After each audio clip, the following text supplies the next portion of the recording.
சுழலும் கோள்கள் அவன் சொல் கேட்கும். அவனை தொழுதால் போதும் நல்லதே நடக்கும். ஆனை முகனை தொழுதால் நவக்கிரகங்களும் மகிழும்.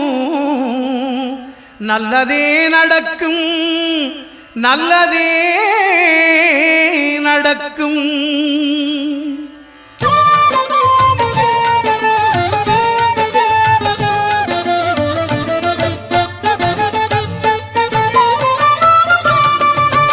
ஒன்பது கோளும் ஒன்றாய் காண அங்கு கற்பகம் என்னும் கடவுளின் மெய்யில். ஒன்பது கோளும் ஒன்றாய் காண அங்கு கற்பகம் என்னும் கடவுளின் மெய்யில். சூரியன்